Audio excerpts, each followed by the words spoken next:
Phoenix Palladium, Chennai is set to host an evening of glamour and craftsmanship with the launch of Walk of Luxury, curated by India's renowned fashion stylist Prasad Bitapa. Featuring over 40 leading models in elegant walk-through presentations, the event will showcase the cultural richness of India while also featuring signature looks from leading global brands. Speaking to the media about the event, Prasad Bitapa shared that the upcoming exhibition will capture the essence of fashion, tradition and culture in a truly immersive experience. He further said that Phoenix Palladium is undoubtedly South India's leading luxury destination. Vanakkam Chennai. I am Prasad Bitapa from Bengaluru, and it is my great pleasure and pride to be here in Chennai, working with the Palladium and Phoenix to create a wonderful fashion moment. And I feel very close to Chennai because I was born in Coimbatore, and I grew up in Coimbatore till the age of about 6. So I have very fond memories of the place, and I consider myself a Tamil Nadu born person. So I'm very, very happy to be here. This is a very special fashion moment because we are trying to bring the luxury viewpoint to life. And what do I mean by the luxury viewpoint? You know that in fashion there is street fashion, there is budget fashion, and at the other end of the spectrum, at the top end, comes luxury fashion, including the big designers of India like Suneet Verma and Abraham and Thakur and Tarun Tehliani and the wonderful luminaries who have given India such a fantastic name. And just the way our brands are growing out of India and going to foreign countries, foreign brands also come to India and they become part of the diverse offering for fashion that many of us are exposed to. And in the Palladium, which is basically a luxury mall, the curation of brands is something that is done very well. And the curation is such that it reflects extremely high quality. Ipoketa, what is luxury? My answer to that is that luxury is something that is very beautifully made. It is made so well, like a Rolex watch, or maybe something like a very precious jewel from Titan or someone like that. These have the potential of becoming family heirlooms. You know, you can leave it to your daughter, you can leave it to your grandchild, you can leave it to whomever you want. So in the luxury sector, products are very well made, and that is why they cost so much. But right now at the Palladium, we have a lot of brands like AX and the Collective. We've got Hackett. We've got so many beautiful brands coming together, and especially a lot of luxury watch brands. In life, I think all of us have an ambition to have one very good watch so that we can leave it to our son or leave it to our daughter, as the case may be. But you will see a very fine range of watches being offered at Palladium, and some of the biggest brands of the country will be showcasing with us tomorrow. So I request all of you to come to the show. I will be presenting the show sequence by sequence, explaining what we are doing. Another very important part of the show is that this time the Palladium has invited some Indian designers, two who are based in Chennai. The first one is Rehane Yavarjala, and she is a wonderful designer and has been working with us for many years. She also showcases at Couture Week, at India Fashion Week. She is the opening designer tomorrow under that label, Rehane Dhala. So the other designer is Urvashi Singh. Urvashi Reddy. Vaishnavi Reddy, I beg your pardon. The other designer is Vaishnavi Reddy, and she is also a Chennai-based designer. I have not had the pleasure of working with her before, but I have seen the pictures of her clothes, which are very beautiful. She reflects a heritage point of view. She uses wonderful Kanchipuram silks. She uses all the heritage textiles of India, which to me is a very important thing. Because when a good Indian designer uses a heritage Indian textile or a traditional textile like Kanchipuram from Tamil Nadu or Murgalmuru from Karnataka or a Benares from Uttar Pradesh or a wonderful Kota Doria from Rajasthan, when they use these fabrics and design these saris, they are continuing a tradition that is near 3,000 years old. In Tamil Nadu, you'll understand heritage because you are one of the oldest civilizations in the entire world. You have the most original language. Tamil is an OG language at the end of the day.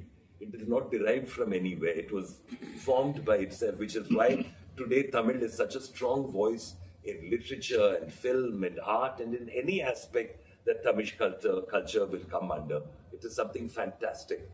And when a designer uses fabrics from various parts of India, when they sit down with a weaver, educate them about the colors of the season, about international markets, then they are helping a tradition in India that is very beautiful and must be kept alive at all costs. In Tamil Nadu, there is Co-optex. You'll have so many wonderful textile people also working out of here. I've had the pleasure of working with many experts over here. And Tamil Nadu is one of the richest parts of textile history in the country. You all have a variety of silk and cotton, which is incomparable. It is not something that can be compared to anything else produced anywhere in the world. So I encourage designers to work with these textiles, work with these craftspeople, these weavers, and bring together a point of view of India's luxury, which will then be on par with the rest of the world's luxury, which we will be showcasing tomorrow. So I request all of you to please come. The show will be starting from about 6 o'clock onwards. We will be receiving guests who will be doing a tour of the mall, visiting some of the retail outlets that they have not visited before. And after that, the show will begin at about 7 p.m. approximately. So please try and come. It will be an honor to have all of you over here and sit and chat to you about fashion and style and luxury and answer any questions that you may have. Thank you so much. Other than these three celebrity designers, is there a mic that can go on? Sorry. Can you tell me, sir? Yeah, other than celebrity designers, how many designers are coming to? I will tell you. So, in general, I will tell you, sir. So we have a very good international brand called Tumi. Tumi is known for their bags and luggages, which are very finely crafted. I, in fact, own a Tumi crossbody bag, which I have had now for about almost 5 years, I think. It looks as good as new because the quality is just so superb. Luckily, it was given to me as a gift by a friend, so I didn't have to spend too much on it. But it was really, for me, a very worthwhile purchase and gift to give somebody. Tumi, T-U-M-I. Then we have Coach, which is another great luggage brand that is international. A Coach bag is supposed to be so finely made that it is practically indestructible. If you can look after a Coach bag and give it the right kind of, they say that you can send it to a bag spa also after a few years of using. It comes back looking like new. Coach is also a wonderful brand. Then we have Kate Spade. Kate is an English designer, and over here we offer a viewpoint of her shoes and her bags, and I think a little bit of accessories also. She's a very talented designer based out of London, and I think you'd be quite enjoy seeing her work. Then we have Dune. Dune is another British brand which concentrates on shoes and bags as well. You see, today, why are we talking so much about shoes and bags? The Indian customer, and this was discovered by some of the world's biggest international brands, we are not interested in buying designer clothes so much. We are more interested in buying designer accessories because the bag lasts for decades. The shoes maybe for a couple of years, but they are very well designed, scientifically designed. They're very nice to wear, So this is what happens when you really find a good brand offering you quality products. Then we have the Collective. The Collective is a wonderful example of Indian retail. It is a store that features over 35 international designers. It is like a department store of designer fashion. And they have some fantastic brands, including Versace and a whole lot of other international brands are very accessible at the Collective. And the Collective over here has created a curated viewpoint, especially for the Chennai customer, the male customer, because Collective deals mostly in menswear. And the Chennai customer likes to wear natural fabrics, cotton, and beautiful chinos. So they make casual clothes. They make kind of also a certain amount of occasion dressing. Very, very good curation of so many designers from all around the world. So that is the collective. Then comes Hackett. Hackett is a heritage brand from Britain. And Hackett was created as making clothes for people who rode horses, which means that they were royalty mostly. So when royalty dressed, they wore clothes like Hackett. So they are beautiful jackets, beautiful shirts, beautiful trousers, shoes. I think they sometimes do hats. I'm not sure if it comes to India. I don't know why we don't wear hats in India. We live in the hottest country with the brightest sun, and we're always running around in the sun. Nobody wears a hat in. I think young people wear a cap sometimes, but otherwise there's no hat culture in India as such. So that was the Hackett. And after the Hackett, I have Ethos Summit. Ethos is also a multi-designer watch brand, and they have some of the great watches of the world over there. Tomorrow we are showcasing a brand which many of you remember because they've been in India for many years, Favre Luba. Have you all heard? I'm so sorry. Have you all heard this name, Favre Luba? It was a very famous name when I was growing up. It used to come on the radio as ads and all that. You all have not heard of that name at all, but you all will hear of it tomorrow when I show you the collection. Then we have Breitling. Breitling is a high-tech watch which divers use. James Bond also wears a Breitling sometimes. It's a very, very beautifully, finely crafted Swiss watch, which I think can count as one of the world's finest watches. So you'll see the Breitling collection. And then we have Omega. Everybody knows the Omega brand, the Japanese brand that has always been a big sensation in India. I had an uncle who had an Omega watch and he gifted it to me, but unfortunately I lost it. So maybe tomorrow I can take a look at Omega and see what they have over there. Then we have horology. Horology, as you know, is the correct name of the art of timekeeping and the art of making watches. Horology also has some beautiful brands to offer and a very fashion-forward kind of look. It's classic and at the same time it's high fashion. It's a wonderful combination. Then we have Oris. Oris again is a watch accessory brand and they also bring to you a very unusual viewpoint. Those are designer watches which are designed in-house, and this year they have created exactly the same color red dial which my friend is wearing in the front row. Nitango. This red has become the dial, so you must come and see it tomorrow. It's a very nice new color red. And then we have Diesel. Diesel is one of the most fantastic denim brands in the world. It is unfortunately also the most expensive, but I have good news that there is a sale going on at Diesel, so it's a very good time to be buying there. But you know, Diesel is like a treasure house of clothes. It's not just jeans and t-shirts like many shops are. Here they have jackets, they have dresses, non-denim wear also. In fact, I really enjoyed putting the Diesel collection together yesterday because I found it extremely, streetwear, and you can wear them in any country in the world, whether you're in Milan or Paris or London or New York. You can wear Diesel and be considered a very stylish person. And then I have AX, which is Armani Exchange. To me, Giorgio Armani is one of the greatest designers in the world. Now he is in his 80s, but he has created a look of simplicity, a look of classical beauty, which is considered the most minimalist kind of designer fashion. You will not see him doing embroidery or putting shiny buttons on his jackets. Adiyala podamatar.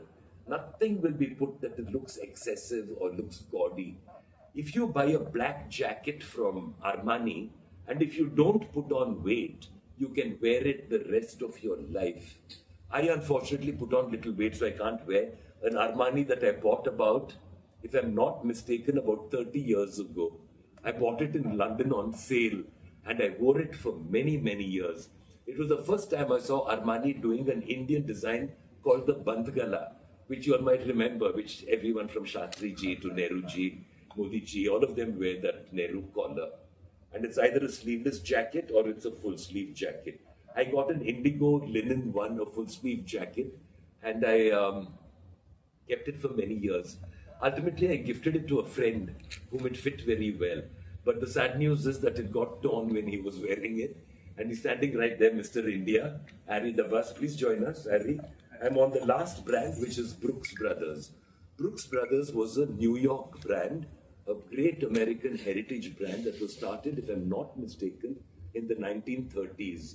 And Brooks Brothers has dressed American presidents, it has dressed American royalty, the Kennedys, the whole family. Having a Brooks Brothers suit in your wardrobe really is the old money look. Catering, have you heard of this old money look? You might have seen it on Instagram, a lot of young boys all dressed up in not fancy clothes, but very classic khaki pants, blue shirt, blue blazer, brown shoes, and they call it the old money look. So it seems when you look at people like that, they must be having money. They're not showing off. So Brooks Brothers is that brand which makes very beautiful clothes, but they never shout, they whisper. So those are the random brands. And the finale designer tomorrow is a great Delhi designer called Geisha. And Geisha has been invited because the Palladium feels that its luxury showcasing can only showcase the finest of fashion design. And Geisha is known as one of India's most beautiful embroidery and evening wear specialists. If you see their work, you will think it is of some heavenly quality. Beautiful silver flowers and three-dimension embroidery. It is a fantastic collection. So that way, Palladium is honoring three Indian designers, Rehane and sorry, I'm so sorry about getting that name wrong all the time, but I think it's Vaishnavi Reddy and Rehane and Geisha. Geisha is run by Paras and Shalini from New Delhi, and it is all three collections are absolutely worth seeing. If you don't mind, cut my mistake parts. When you talk about events like Walk of Luxury, what is the impact it makes on the fashion industry? Let us say that luxury is affordable only to the top percentage of the buying population. It is very aspirational. But you have seen it all during the Ambani wedding. It doesn't get bigger than that. I think that the Ambanis outdid the whole world when they did that wedding. That was the very apex of luxury because it was thousands of hours of handwork. If the bride is wearing a ghagra, it has taken hundreds of hours of embroidery work. It is supporting an entire family in a village in Benares or Gujarat or Rajasthan or Chennai. You know that Chennai also makes the most beautiful embroidery for the very big houses of the world like Chanel, Dior. We all know that. It is all embroidered in Chennai. The greatest European embroiderer is called Lesage, Lesage. Please look him up on Instagram or on Google. Lesage is no longer alive, but his legacy is such that they do the embroidery for the biggest fashion houses. Christian Dior, Yves Saint Laurent, they do, just everyone, Chanel, the works, anybody who's doing great embroidery goes to Lesage. But where does Lesage go for his embroidery? He comes right here to Chennai to embroider those beautiful silks. There are thousands of girls who do beautiful embroidery and boys, and the Lesage unit in Chennai is feeding the world top of the line luxury embroidery. You'll have to be very proud of that. You should see it. Go and photograph them. These are the real stories of India, of our legacy. So, I'm so happy to be at the Palladium to bring all that to the forefront. See, today I'll tell you one more thing. We have the Kanchipuram sari. To me, it is one of the most fantastic hand wovens in India. It has meaning. It has history. Every motif in a Kanchipuram sari. Look at your wife's sari. Look at your mother's sari the next time she wears it. And understand that from the Gopuram design to the floral designs that they do, every design has meaning and has been derived over thousands of years. This is something that is such a story. Today, what is happening? The Chinese are very clever. They can hire the Kanchipuram weavers, take them to China, with their looms and ultimately digitally reproduce everything that they do. The weaver only has to make one sari or one pattern and give it to them. They will create the whole sari in 100 color variations. If it is a floral design, they can make big flower, small flower, medium flower, and make some more designs. So like that, they make the cheap saris over there. Not only do they make it, they re-export it to Tamil Nadu and you can buy it on the streets of Chennai. All the fake Kanchipurams in Chennai are all woven, not even woven, machine made in China. So you see, we can give away our heritage like that, or we can fight to preserve it. And I choose to fight to preserve it because I feel that, like many thousands of people in India who believe in khadi and handloom and, you know, the entire philosophy of dressing and textile in India, who believe in it, are fighting to keep it alive. And it will remain alive. But it's your duty to tell the next generation, this is why you should be wearing handwoven, this is why you should be wearing, you know, the traditional Indian arts of India, because this is our luxury. And this is something we can export very successfully and help the weavers become, you know, as rich as designers. What is coming in terms of being a weaver or a designer? The designer is getting all the status. The designer gets all the publicity. What about the weaver? He's coming with a tradition of 3,000 years, a family history that is being passed on down generations. I'm sure every one of you must be knowing a weaver somewhere or the other. Next time, ask him about his life, what it was like. Those make interesting stories.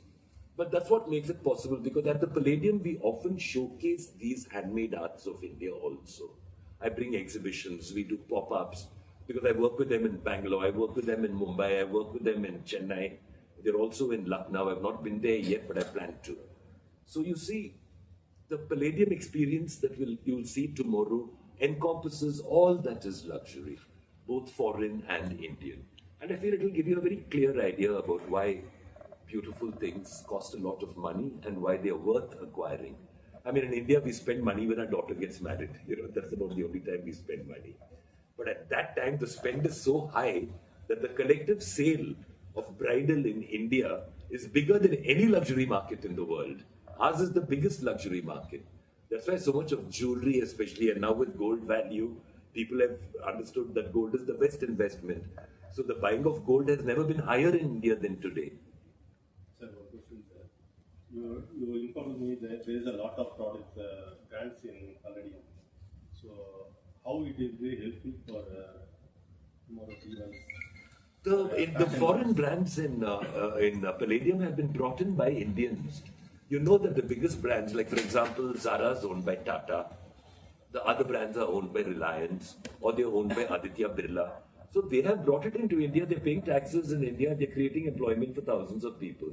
Once they come here, as far as I'm concerned, they are an Indian brand also, because India is part of the global footprint today. We are not the other. We are not the other anymore. We are India and we are here to stay.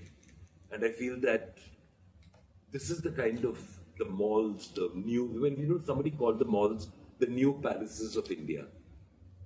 I think it was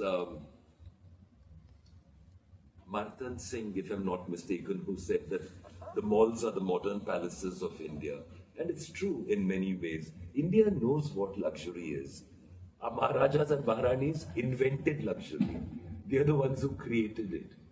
Today, if you look, the royal families, whether it's Travancore or whoever, are the richest in the world because they've amassed the collecting of beautiful things, beautiful jewelry. If you start collecting beautiful things today, your grandchildren will be very happy because you're leaving them such a heritage, which they can sell for a lot of money or they can keep it and show that they are also old money. So basically, how it will be helpful for tomorrow's event? For tomorrow? Yeah. You see, let me take one example.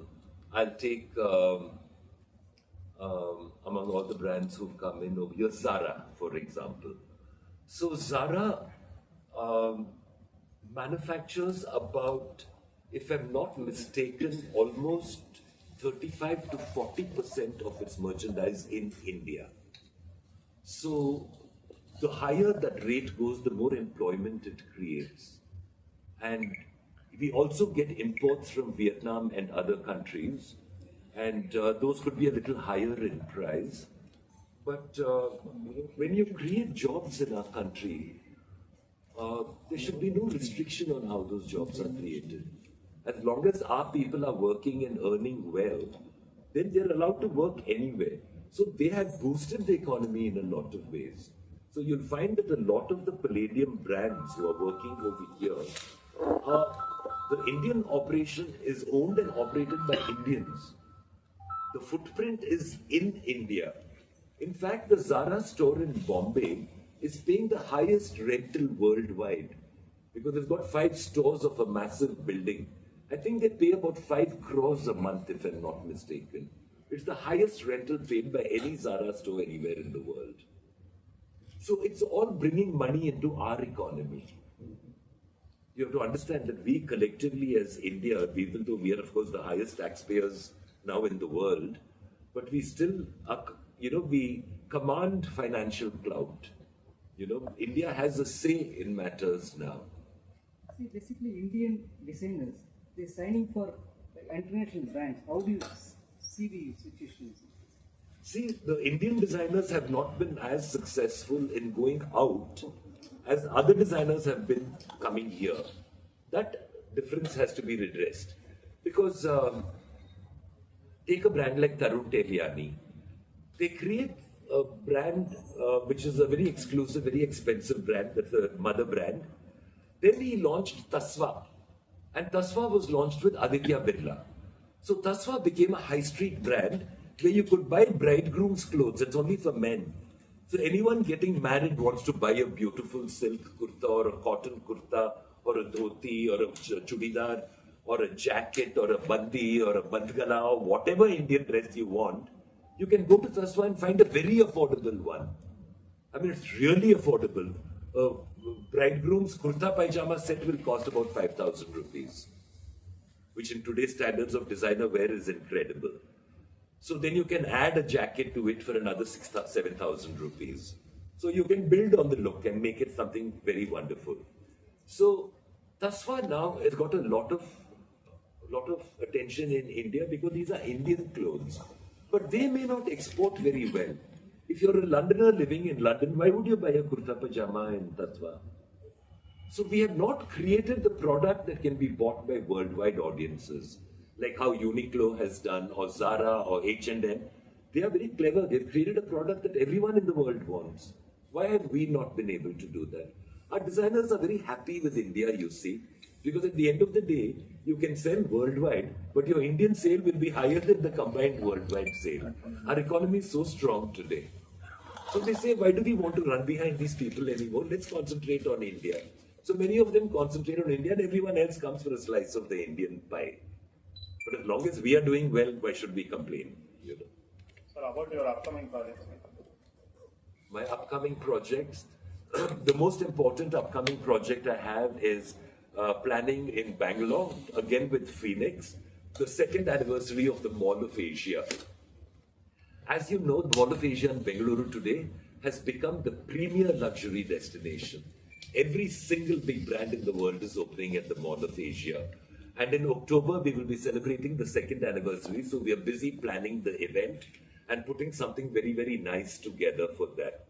The other project that I am doing on Handloom Day, which is August 7th, is a very big show in Delhi, which will be held at the Pragati Maidan. And there we will be presenting to the President of India a show on the handlooms of India, the heritage handlooms of India.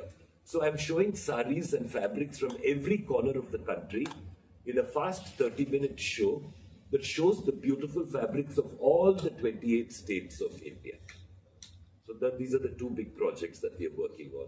The Mall of Asia one is already in planning, so we're concentrating on that. Besides that, we keep doing different projects. So we have a men's fashion edit coming up.